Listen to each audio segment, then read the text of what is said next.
और ध्यान से सुनिए, इतना आनंद आवेगा पूछो मत। गरीब हरिचंद है, इसमें ये बताते हैं कि उनको कितना विश्वास था, अपने वचन पर डट गए।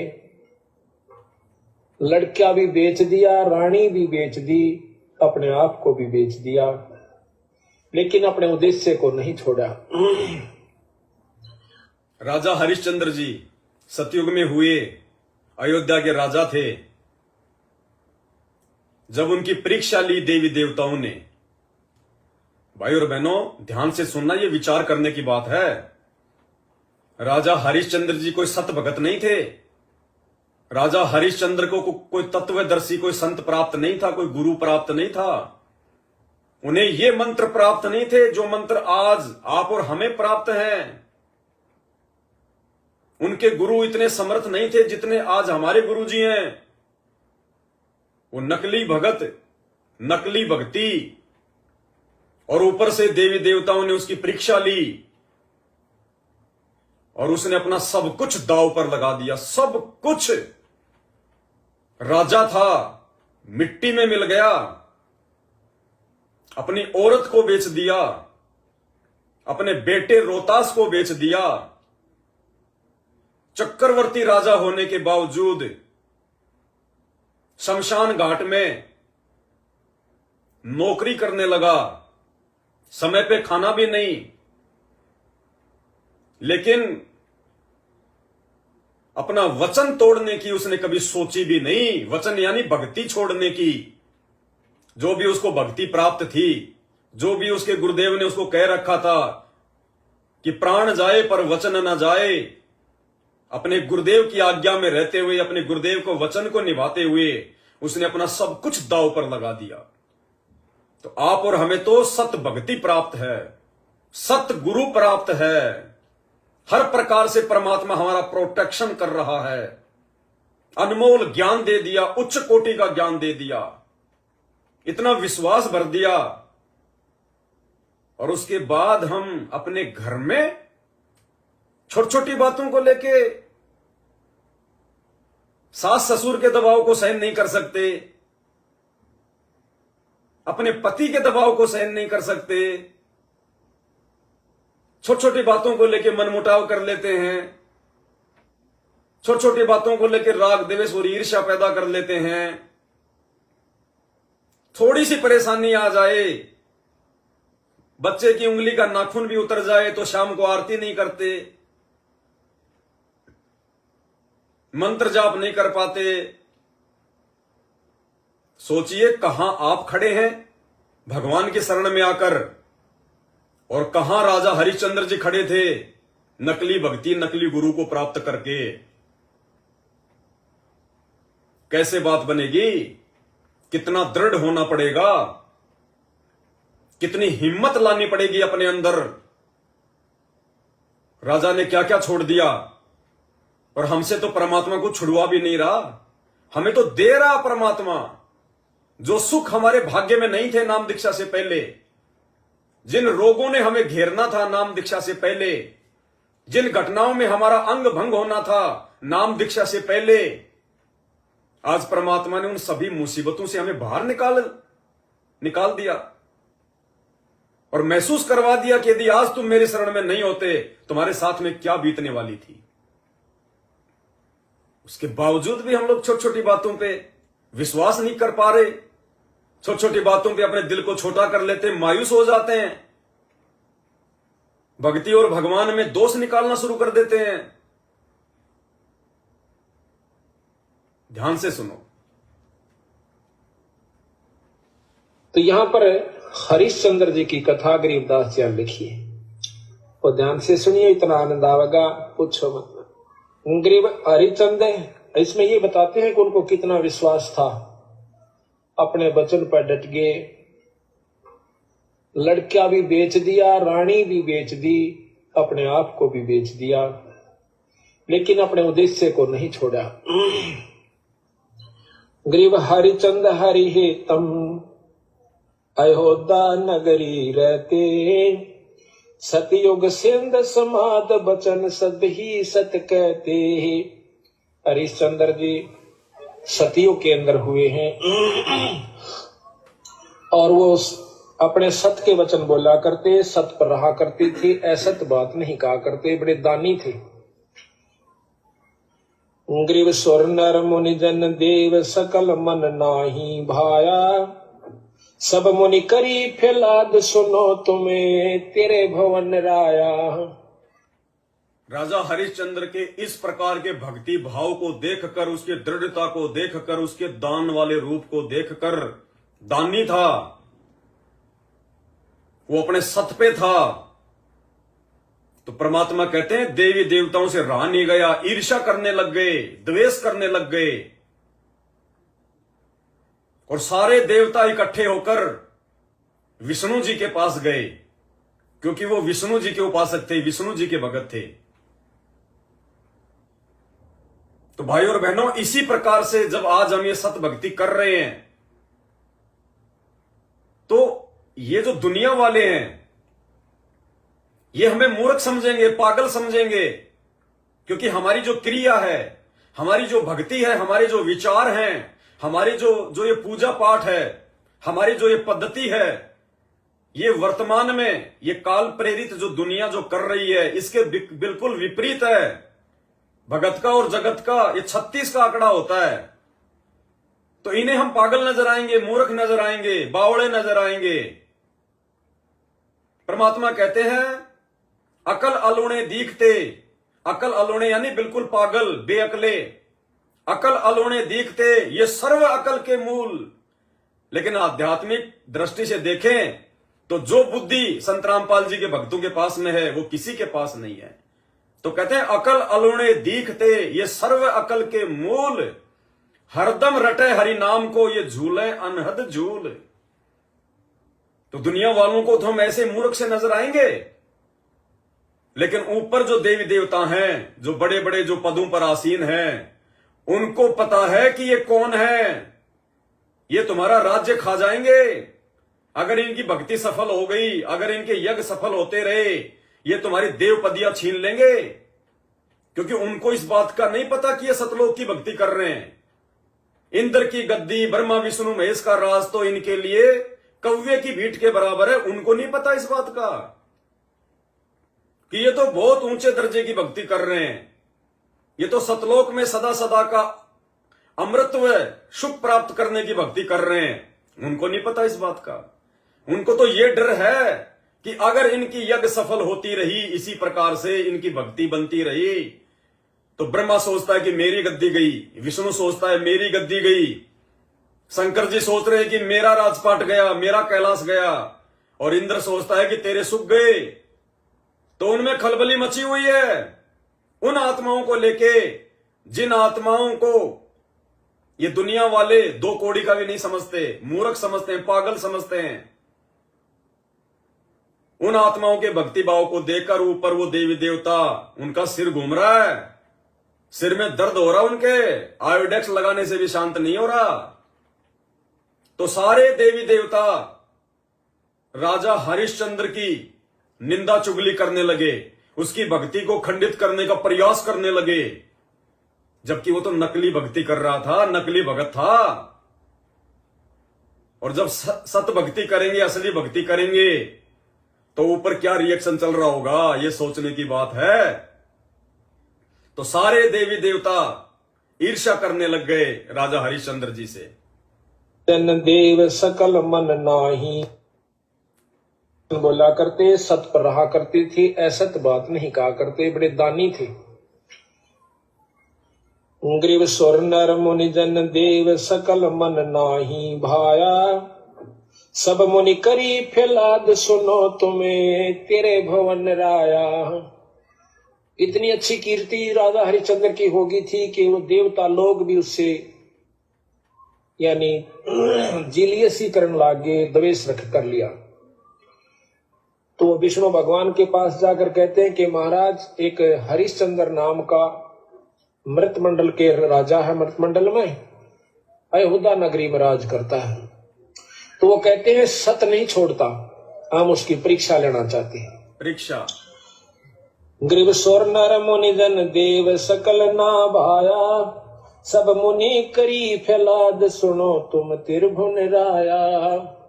गरीब सत बाक सत ही कह है, ये सत ही पूजा ध्यान, सत ही सारा कर्म है, सत के चले विमान। गरीब स्वर नर मुनि जन देव फैलाद लगाई भारी, सुनो विशंबर नाथ हरि चंद्र है अधिकारी। गरीब कहे विशंबर नाथ सुनो क्या कीजय देवा, वह कहे विशंबर नाथ सुनो क्या कीजिए देवा। जब सारे के सारे देवी देवता दुखी होके भयभीत होकर कि जाएगा तुम्हारा राजपाट, और विष्णु जी के पास गए, तो विष्णु जी क्या कह रहे हैं कि सुन लो भाई देवी देवताओं, तुम्हारी मौज तुम्हारी मर्जी, ले लो मेरे भगत की परीक्षा, कर लो उसको परेशान, कर लो उसको दुखी, लेकिन एक बात ध्यान रखना, तुम उसके सत को नहीं तोड़ पाओगे, क्योंकि वो मेरा भगत है। क्या कहा विष्णु जी ने? तुमने जो बदी करनी है तुम कर लो उसके साथ, जो परीक्षा लेनी है ले लो, लेकिन मैं तुम्हें पहले कह रहा हूं कि वो मेरा भगत है, तुम उसके सत को नहीं तोड़ पाओगे, उसको झुका नहीं पाओगे, उसको भक्ति से दूर नहीं कर पाओगे। ध्यान से सुनिए। नाथ हरि चंद्र है अधिकारी। गरीब कहे विशंबर नाथ सुनो क्या कीजय देवा, वह हरिचंद्र सतलीन करते हैं सब की ही सेवा। गरीब हरिश्चंद्र का पति व्रत टर नहीं टारा, वह सतवादी संत रहे। गरीब हरिश्चंद्र का पतिव्रत टर ना टारा भाई, वो सतवादी संत रहे हमारी शरणाई। राजा हरिश्चंद्र मेरी शरण के अंदर है भाई, वो सत नहीं छोड़ सकते। गरीब बोलत है ऋषि देव जात है हमारी पदई, सुनो सहस भुज नाथ करत हैं हम उनकी बदई। इंद्र जी कहते हैं कि मेरी पदवी जावेगी महाराज, अगर वो इस सत पर डटा रहा, और देवताओं की पदवी उसको देनी पड़ेगी, तो हम उसके साथ बदई करेंगे, हम उसके साथ जो है ना खेचातान करेंगे, उसके सत को तोड़ेंगे। गरीब गण गंधर्व सब देव सकल में ऊंचा को है, लीजे ताही बुला हरि चंद टार जो देव है। विष्णु भगवान ने बोले भाई देख लो तारी मर्जी। उन्हें मालूम था कि जो मेरी शरण में आ गया सत पर डटा रहा तो उसका कोई बाल नहीं बांका कर सकता, पर ये भी राज। विष्णु भगवान ने क्या कहा? परमात्मा कह रहे हैं कि विष्णु को पता था कि देख लो भाई तुम कोशिश कर लो, लेकिन जो मेरी शरण में आ गया उसका कोई बाल बांका नहीं कर पाएगा, वो सत उसका तुम नहीं तोड़ पाओगे, क्योंकि वो मेरी शरण में है। यानी समझने की बात यह है, पॉइंट यह है कि राजा हरिश्चंद्र जी जो विष्णु जी की भक्ति कर रहे थे वो धरती पर थे, और यहां से लाखों योजन दूर विष्णु लोक में विष्णु जी बैठे हुए थे, और विष्णु जी को अपने भगत राजा हरिश्चंद्र पे इतना विश्वास, जब सारे देवी देवता आकर इकट्ठे हो गए कि भगवान हमारी ये पदवी जाएगी, गद्दी जाएगी, हम उसके साथ में निष्ठा करेंगे, बदई करेंगे, तो विष्णु जी को अपने भगत पे इतना विश्वास कि भैया तुम्हें जो करना वो कर लो, तुम मुंह की खाओगे, वो मेरी शरण में है, तुम उसके पतिव्रता धर्म को नहीं तोड़ पाओगे, उसके सत को नहीं तोड़ पाओगे। विष्णु को अपने भगत पे इतना विश्वास। भाई और बहनों, विचार करने की बात यह है, क्या आज हम इस लायक हैं? क्या आज हम इस कदर ये भक्ति करके हम तैयार हो पाए हैं कि हमारे गुरुदेव भगवान हमारे ऊपर भी इतना विश्वास कर सकें? क्योंकि ये लड़ाई जो वर्तमान में चल रही है, सूक्ष्म रूप में चल रही है, काल और दयाल के बीच में। अरे ये जो पृथ्वी लोक है ये एक शतरंज का पाड़ा है, ये शतरंज की सीट है, या यूं समझ लीजिए कि ये जो पृथ्वी लोक है ये एक फुटबॉल का मैदान है, और इस मैदान में दो खिलाड़ी हैं, एक काल और एक दयाल। और वो जो फुटबॉल है जिसको आधार बना के वो खेलते हैं, वो फुटबॉल है हम आत्माएं।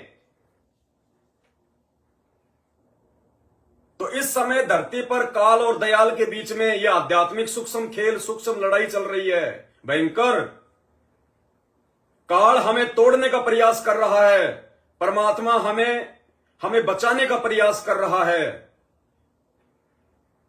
और ठीक इसी प्रकार से सूक्ष्म रूप में काल अपनी आत्माओं के अंदर, अपने एजेंटों में, अपने दूतों में कुप्रेरणा करके आप और हमें तोड़ने का प्रयास करेगा। जैसे काल ने इंद्र के माध्यम से देवी देवताओं को प्रेरणा करके और आगे राजा हरिश्चंद्र की परीक्षा लेंगे। ये खेल चल रहा है वर्तमान में। तो क्या आप और हम आत्माएं राजा हरिश्चंद्र की तरह इतने दृढ़ हैं कि हम अपने गुरुदेव भगवान को यह विश्वास दिला सकें और हमारे गुरुदेव भगवान उस काल को यह कह सके सीना ठोक के कि भैया तुझे जो करना है तू कर ले, तू मेरी आत्माओं को टस से मस नहीं कर पाएगा, तू मेरे एक भी भगत को तोड़ नहीं पाएगा, तू मेरे भगत को मेरे से डगमग नहीं कर पाएगा, क्योंकि वो मेरी शरण में है, वो मेरे भगत हैं। भले तू खुश हो ले, लेकिन तू मेरे भगत को तोड़ नहीं पाएगा, उसके पतिव्रता धर्म को खंडित नहीं कर पाएगा, उसके सत्य को नहीं तोड़ पाएगा। क्या राजा हरिश्चंद्र जी की तरह आप और हम संत रामपाल जी के भगत इस लायक हैं? क्या हमने इस ज्ञान को इस कदर समझ लिया है? क्या हम अपने सत्य पर इस कदर अडिग हैं कि वो काल हमें किसी भी घटिया कर्म से, कुकर्म से तोड़ ना सके? लेकिन 90% आत्माएं बिना किसी प्रयास के, बिना किसी कोशिश के, खाली उस काल के द्वारा एक छोटी सी फूंक मारने के चलते पता नहीं कहां उड़ गई, दिखाई नहीं दे रही। जैसे मार्कंडे ऋषि का बंगाल की खाड़ी में तप खंडित करने के लिए इंद्र की पत्नी आई सची, और जब वो मार्कंडे ऋषि का तप खंडित करने लगी, उसने ऐसा माहौल बना दिया, तरह तरह की उसने वो मकरंद छोड़ दी, महक छोड़ दी, सुगंधित, ऐसा मतलब माहौल बना दिया, ऐसा ऋतु बना दी, ऐसा डांस करने लगी, ऐसा अपना रूप बना लिया, अर्धनग्न हो गई। तो गुरुदेव ने क्या बताया कि उसके इस रूप को देखकर, उसके इस सौंदर्य को देखकर, उसके चाल चलन, उसके इशारों को देखकर, यानी देसी भाषा में कहें तो उसका सेक्सी अंदाज, सेक्सी, क्योंकि उसने तो खंडित करना था, कुछ भी, इंद्र का आदेश था, कुछ भी करना पड़े, नंगी होना पड़े, और अंत में हो भी गई थी। गुरुदेव ने बताया उसने अपना कमर का नाड़ा तक तोड़ दिया अंत में। लेकिन मार्कंडे ऋषि की तपस्या टस से मस नहीं हुई। अंत में मार्कंडे ऋषि ने कहा कि हे बेटी, हे बहन, तू क्यों आई यहां पे? तो वो शर्मिंदा हो गई, अपने कपड़े वापस पहने, और उसने क्या कहा? गुरुदेव के वचन याद करना। गुरुदेव ने बताया, इंद्र की पत्नी ने कहा, इंद्राणी ने, कि ये महात्मा, ये साधु, तुम्हारा ध्यान कहां लग रहा था? मेरे इस रूप को देखकर, मेरे जलवे को देखकर, इस वन में जितने भी छोटे मोटे जो तपस्वी थे, साधु संत थे, वो सबका तप खंडित हो गया, उन सबके वीर्यपात हो गए, वो तो सब मर गए अपनी तपस्या में, हट गए, सब खंडित हो गए। आपका ध्यान कहां लग रहा था? तो भाइयों और बहनों, जब दयाल और काल के बीच में लड़ाई चल रही है सन 2014 से, जब से गुरुदेव भगवान जेल गए हैं, तब से आज वर्तमान समय तक काल और दयाल के बीच में आत्माओं को लेके सूक्ष्म लड़ाई चल रही है, सूक्ष्म। तो काल ने जैसे ही आत्माओं को तोड़ने का पहला प्रयास किया, हल्का सा प्रयास किया, उस हल्के से प्रयास में सतलोक आश्रम मैनेजमेंट हरियाणा से जुड़े हुए 90% हमारे भगत भाई बहन उस जंगल के तपस्वियों की तरह खंडित हो गए। सबने गुरु वचन को तोड़ दिया। सन 2019 में छोटा सा मैसेज, एक पीला पर्चा, काल प्रेरणा से काल के एजेंट सतलोक आश्रम मैनेजमेंट हरियाणा गुरुदेव के कलयुगी परिवार इन कोऑर्डिनेटरों ने निकाला कि जय बंदी छोड़ की सतगुरुदेव जी का जेल से आदेश है कि हमने कांग्रेस सरकार को सपोर्ट करना है, हरियाणा में भूपेंद्र सिंह हुड्डा को वोट देना है, सपोर्ट करना है, बीजेपी को हमने उखाड़ फेंकना है। और 90% लोग उस काल प्रेरणा की चपेट में आ गए।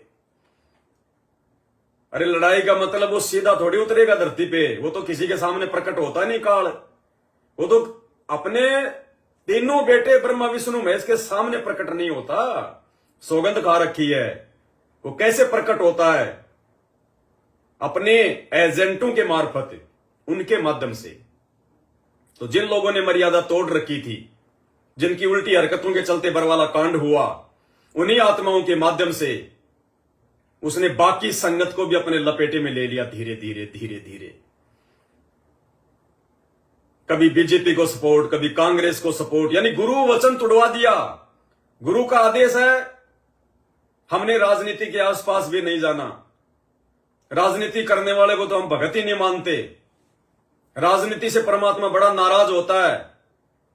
फिर हरियाणा का जाट आरक्षण, जाट आंदोलन, दूसरी फूक मारी काल ने कि थोड़े बहुत यदि कोई बच गए तो यहां देखता हूं। जाट आरक्षण सन 2016 या 18 लाखों की संख्या में उड़ गए थोड़ी सी फूक मारते ही। एक पीला पर्चा निकाला, किसी ने गुरुजी के मुख से नहीं सुना, किसी ने अपने गुरुजी से आदेश नहीं लिया। उन काल एजेंटों ने, जिनके ऊपर संगत गांधारी की तरह आंख बंद करके विश्वास करती थी नादानी में, एक पीला पर्चा निकाला, कोऑर्डिनेटर सिस्टम के माध्यम से संगत में भेजा और पहुंच गए हरियाणा में। जसिया के धरने पर, गुड़गांव के धरने पर, कहीं कहीं धरने पर पैसे भी दे रहे हैं, जयकारे भी लगा रहे हैं। भक्तों का दान ये मैनेजमेंट वाले उनको दे रहे हैं चंदे के रूप में, 11-11 लाख, 5-5 लाख। आरक्षण के लिए लड़ाई। अरे हम भगत हैं, हमें सतलोक में आरक्षण चाहिए। सतलोक में, इस गंदे लोक में जिसको आरक्षण चाहिए, या जिन लोगों को आरक्षण चाहिए था हरियाणा के लोगों को, और उन लोगों को आरक्षण दिलवाने के लिए जो संगत वहां पे बैठ गई धरनों पर, तो बात तो एक ही है, गलत काम करना और गलत काम में सहयोग करना, दोनों ही महापाप के भागी। तो काल ने देखा रहे ये तो बड़े नीच आदमी है। हमने तो सोचा था भाई अब तो हमारा राज्य चला जाएगा, सभी देवताओं की ये पदवियां चली जाएंगी, ये तो बड़ी जोरदार भक्ति कर रहे हैं। और मैंने तो छोटी सी फूक क्या मारी है तो सारे उड़ गए। अरे इन गधों को तो अभी तो इस गंदे लोक में आरक्षण चाहिए, ये छोड़ना नहीं चाहते। इनको तो यही नौकरियां चाहिए, इनको अभी यहीं पे सुख सुविधा चाहिए, वो भी सरकार से। तो काल ने देखा ये तो मेरे वालों से भी गए बीते, मेरे वालों से भी गए गुजरे, ये सतलोक में क्या खाक जाएंगे जब इनको इस गंदे लोक में ही आरक्षण चाहिए। ये तो यहीं रहने की इच्छा व्यक्त कर रहे हैं, यहीं सारी सुख सुविधाएं प्राप्त करने की इच्छा व्यक्त कर रहे हैं। तो काल को प्रयास ही नहीं करना पड़ा, हल्का सा जाल बिछाया। जैसे परमात्मा कहते ना, एक तोते को शिकारी ने जाल में डाल लिया। एक साधु संत जा रहा था, उसने देखा यार ये तो बड़ा अच्छा पक्षी है, ये तो स्वतंत्र पक्षी है, जंगल में विचरने वाला, फल फ्रूट खाने वाला, और पता नहीं अब ये शिकारी ये पारदीस को बेचेगा क्या करेगा, तो क्यों ना मैं इसको छुड़वा लूं। उसको दया आ गई, उसने 5 रुपए समेत वो पिंजरा और तोता दोनों ले लिए। तोते से पूछा, अरे भाई तू कैसे फंस गया? बोला जी क्या करूं, मैं तो बड़ा मूर्ख आदमी था, इसने मेरे को थोड़ा सा लालच दिया, इसने जाल बिछाया और इसने दाने डाल दिए, मैं उन दानों के लालच में आ गया। तो बोला अगर मैं तुझे ज्ञान दे दूं तो तू दोबारा नहीं फंसेगा? बोले जी कति नहीं फंसू, कान पकड़ रहा हूं, आज के बाद नहीं फंसूंगा। तो बोला सुन मेरा ज्ञान, शिकारी आएगा, जाल बिछाएगा, दाना डालेगा, हम दाना खाएंगे नहीं तो फंसेंगे नहीं। उसको रटा दिया और बोला देख तेरे जितने भी भाई हैं जो जंगल में रह रहे हैं, उनको भी जाके रटा देना, यही ज्ञान देना। और अब की बार मत फंस जाना। बोला जी बिल्कुल नहीं फंसूंगा, कान पकड़ता हूं, आप तो बहुत अच्छी मेहरबानी कर दी मेरे ऊपर। संत जी ने तोते को स्वतंत्र कर दिया, चला गया अपने यार दोस्तों में, और कहां जाएगा, अपनी बस्ती में चला गया। बाकी तोते बोले रे कहां चला गया था तू, छूट के कैसे आ गया, तेरे को तो पकड़ ले गए थे, हमने सोचा मार दिया होगा तेरे को। तो बोले क्या बताऊं, ऐसे ऐसे एक परम दयालु महात्मा मिल गए भाई, उन्होंने मुझे ऐसे ऐसे समझाया, और अब मुझे उन्होंने एक ऐसा मंत्र दे दिया कि अब हम जाल में नहीं फंसेंगे। बोले यार हमें भी बता। बोले लो, सबको रटा दिया। अब शिकारी गया एक दिन दोबारा जाल लेके, उस पेड़ के नीचे गया, जाल बिछाने वाला था। इतने में वो जो सबका जो हेड था, मास्टर था, सतलोक आश्रम मैनेजमेंट हरियाणा का, उसने कहा अरे सावधान, पार दिया गया। तो सबने गाना गाना शुरू कर दिया, सारी संगत ने, उन सभी तोतों ने गाना गाना शुरू कर दिया कि शिकारी आएगा, जाल बिछाएगा, दाने डालेगा, हम दाने खाएंगे नहीं तो हम फंसेंगे कैसे। उसने देखा रे, अब वो काल ने देखा रे भगत तो बहुत समझदार हो गए यार, आज तो कोई फायदा नहीं है जाल बिछाने का। फिर भी शौचालय आया हूं तो जाल बिछाई दो, तोता नहीं फंसेगा तो कोई कबूतर फंस जाएगा, कोई चिड़िया फंसेगी, खाली तो क्या जाऊं, जाल बिछा दिया। अरे वो तो जाल बिछा के बैठा भी नहीं, उससे पहले वो उनका सरदार, उनका मुखिया, वो मैनेजमेंट का, वो महेंद्र भगोड़ा, सबसे पहले उड़ा, और वो ही गाना गाते हुए शिकारी आएगा, जाल बिछाएगा, दाने डालेगा, हम दाने खाएंगे नहीं तो फंसेंगे नहीं। और पीछे पीछे उसके सारे वो चेले चपाटे, वो संगत पीछे पीछे है, वो ही गाना गा रही है, और धड़ाधड़ धड़ाधड़ धड़ाधड़ धड़ाधड़ दाने पे टूट पड़े और जाल में फंस गए। शिकारी ने देखा रे मूर्ख, ये तो खाली बांडे हैं, ये तो खाली भौंकने के हैं, इनकी समझ में कुछ नहीं आया, करके इकट्ठा चल पड़ा। और जाल में फंसे फंसे भी वही गीत गा रहे हैं कि शिकारी आएगा, दाना डालेगा, जाल बिछाएगा, हम दाना खाएंगे नहीं तो फंसेंगे नहीं। करते रहो, बांटते रहो, शिकारी ले गया। तो भाई और बहनों, ये बन गई इस संगत के साथ। काल ने देखा भाई इनको तो तत्व ज्ञान मिल गया, और भाई ये नहीं फंसने वाले अब बिल्कुल भी, इनको तो सर्वश्रेष्ठ ज्ञान मिल गया। फिर भी काल ने देखा रहा थोड़ा प्रयास तो करता हूं, ये नहीं फंसेंगे तो कोई और फंस जाएगा, कोई नालायक फंस जाएगा। तो काल ने एक राजनीति रूपी जाल फैलाया संगत में, और भाई जैसे वो जाल फैलाया, ओहो हो, वो सबसे बड़ा तोता, ओहो ट्याऊ ट्याऊ ट्याऊ ट्याऊ करता हुआ अपने स्वार्थ के लिए, अपने आश्रम चलाने के लिए उन राजनेताओं की चापलूसी करता हुआ, और बाकी संगत को एक पीले पर्चे के माध्यम से वो गीत रटा दिया कि गुरुजी का आदेश, गुरुजी का आदेश, हमने कांग्रेस सरकार को वोट देना है, जो कांग्रेस को वोट नहीं देगा उसका नाम ही शुद्ध नहीं होगा। और वो बाकी तोते वो गीत भी गा रहे हैं, 3 समय की आरती भी कर रहे हैं, मंत्र भी कर रहे हैं, दंडोत भी कर रहे हैं, और उन रैलियों में उन काल के एजेंटों का साथ भी दे रहे हैं, धरनों पे जाके बैठ भी रहे हैं, अपना दान बर्बाद भी करवा रहे हैं। अब काल ने देखा रही है तो महाभोंदू है, तो फिर दूसरा जाल फैलाया काल ने, रक्तदान और दे दान का, दे धड़ाधड़ रिकॉर्ड बनाने में लग गए। मैंने 5 बार दे दिया, मैंने 6 बार दे दिया, और जब खुद को जरूरत पड़ी हॉस्पिटलों में तो एक यूनिट भी नहीं मिला। लोगों ने पैसे कमा लिए उस खून से, बेच बेच के प्राइवेट हॉस्पिटलों को, ब्लड बैंकों को, और वो मूर्ख बन गए। फिर और तरह तरह के, कभी बीजेपी के लिए, अभी बीजेपी के लिए 2023 में जाल फैलाया था, फंस गए।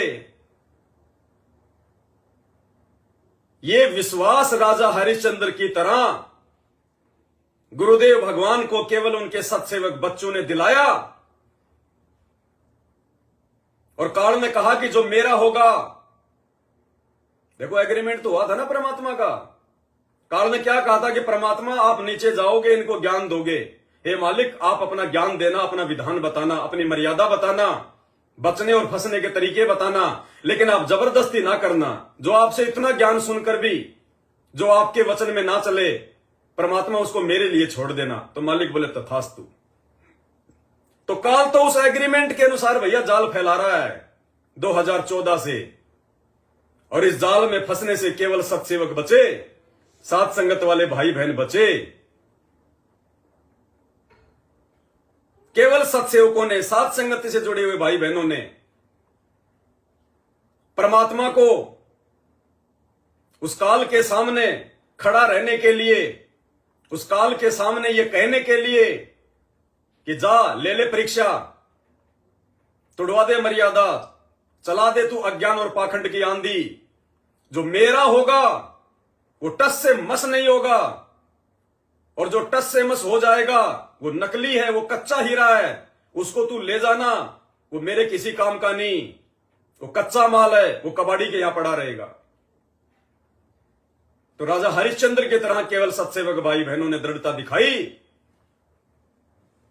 केवल सत्सेवक भाई बहनों ने परमात्मा को यह कहने के लिए उसके सामने खड़ा रखा कि भैया जाओ ले लो परीक्षा, काल तने जो करना कर ले, कितना पाखंड फैला दे, कितनी भी अज्ञान की आंधी चला दे, कैसा भी कुचक्कर चला दे, चाहे आरक्षण का, चाहे राजनीति का, चाहे रक्तदान का, चाहे देहदान का, चाहे झूठे ज्योति पाठ का। गरीबदास जी महाराज जी की वाणियों की आड़ में पाठ पाठ पाठ पाठ। आज तक इन आश्रमों में कभी सत्संग के नाम पे संगत को नहीं बुलाया। बुलाया हो तो बता देना। हमेशा पाठ के नाम पे, हमेशा पाठ के नाम पे। कभी वो कबीर जी का जन्मदिन, कभी फलाने का मरण दिन, कभी उसका प्रकट दिवस, कभी उसका अवतरण दिवस, कभी उसका बोध दिवस। पाठ पाठ पाठ। और उस पाठ के पैसों से फिर काल ने चक्कर चलाया, तीसरा जाल फैलाया। अब उन पाठ के पैसों से काल को पता था कि इन्होंने कुपात्रों को पैसा दिया है जी भर के इन आश्रमों में, अब पैसे का दुरुपयोग करवाऊंगा तो उनकी मर्यादा टूटेगी। तो धनाना गांव में 50 लाख रुपए का बैडमिंटन का स्टेडियम बना दिया, और गुरुजी को कह रहा कि देख देख ले, तू क्या बोला, तू क्या पाठ पढ़ा रहा था इनको कि बच्चों मोबाइल में वीडियो गेम भी नहीं देखना। जो मेरा भगत है मोबाइल में वीडियो गेम भी नहीं देखेगा, कोई ताश खेल रहा है तो देखेगा भी नहीं तो मर्यादा खंडित हो जाएगी, सहयोग भी नहीं करना। देख तू इनको क्या ज्ञान पढ़ा रहा था 1994 से, गांव गांव जाकर, लोगों की गालियां खाकर, पुलिस वालों के डंडे खाकर, जेल में यातनाएं सहन करके।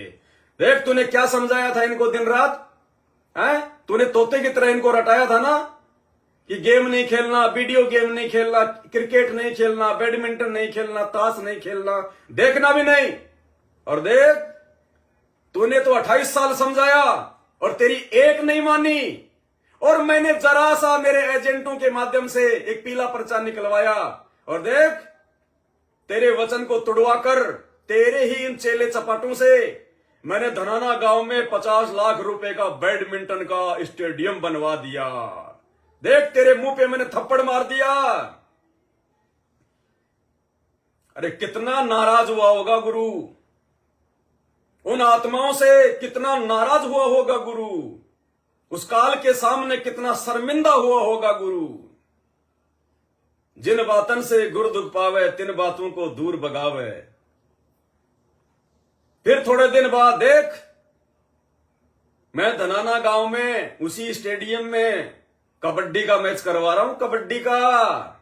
और देख तेरे नाक के नीचे 31,000 रुपए तेरे बड़े बेटे से, वीरेंद्र जाटान से, तेरे बड़े बेटे वीरेंद्र से देख 31,000 रुपए कबड्डी की टीम को दिलवाऊंगा।